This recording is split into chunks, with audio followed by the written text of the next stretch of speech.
If your eyes, and heart and mind, are open, you saw the difference. NBA players did.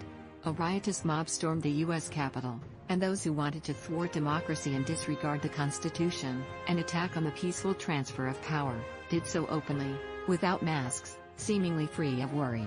Storming in the Capitol chamber. Sitting in Nancy Pelosi's office.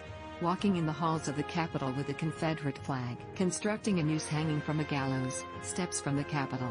Someone scrawled "Murder the Media" on a door. A man wore a Camp Auschwitz T-shirt. The looting and vandalism. The images are disturbing. An insurrection, President-elect Joe Biden and former President George W. Bush called it. If you wondered why NBA coaches and players were asked about and addressed what happened, it's because they noticed how protesters and rioters to racial and social injustice were treated and how Wednesday's rioters were treated for the most part. There is also a major difference about what protesters, and yes, rioters, did over the summer. They were speaking out against social and racial injustice, not storming the Capitol because they were unhappy about election results many have been duped into believing were fraudulent. Boston's Jaylen Brown paraphrased Martin Luther King Jr., following the Celtics' victory against the Miami Heat. "There is two split, different Americas," he said. "In one America, you get killed by sleeping in your car, selling cigarettes or playing in your backyard. In another America, you get to storm the Capitol and no tear gas, no massive arrests, none of that." Miami's Jimmy Butler echoed Brown, "We see the two different USAs that we live in. We came to the conclusion to hoop. But we know what it is. You can't fool us. You're not fooling nobody else. It's just sad. Everybody sees it. Everybody knows it now. You can't say you don't understand it." It was a common sentiment repeated by players, including Miami's Andre Iguodala and Bam Adebayo and Boston's Jason Tatum. In fairness, some law enforcement tried to prevent what happened Wednesday, and those videos emerged as the day progressed. One woman was shot and killed.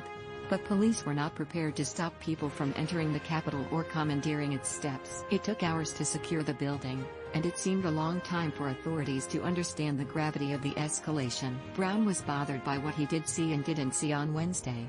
He spent a good portion of his summer trying to help the Celtics win a championship. He also spent a good portion fighting for what's right, marching in Atlanta, talking with reporters, trying to spread a message of racial equality. His coach Brad Stevens didn't think the Celtics were going to play Wednesday evening. He would have supported the players' decision. 2021 is a new year, but some things have not changed, players from both teams said in a joint statement that was released after a pre-game meeting. "We play tonight's game with a heavy heart, knowing that protesters in our nation's capital are treated differently by political leaders depending on what side of certain issues they are on. The drastic difference between the way protesters this past spring and summer were treated and the encouragement given to today's protesters who acted illegally just shows how much more work we have to do." Sixers coach Doc Rivers is 59. He has seen a thing or two in his lifetime. "It basically proves the point about a privileged life in a lot of ways," Rivers said. "I will say it because I don't think a lot of people want to. Can you imagine today if those were all black people storming the Capitol and what would have happened? That, to me, is a picture that's worth 1,000 words for all of us to see and probably something for us to reckon with again." Protesters this summer pushed for a better America. Someone in the Capitol hung a Trump flag. No one is advocating violence or illegal acts. Those pushing for racial and social justice don't want criminals to go free. They want equality and justice for all, not just some. They want our democracy to work for everyone. Wednesday's attack on the Capitol was not about making America great or better. Fighting for racial and social justice is not a threat to democracy. What happened Wednesday is. It takes open eyes, an open mind and an open heart to understand that.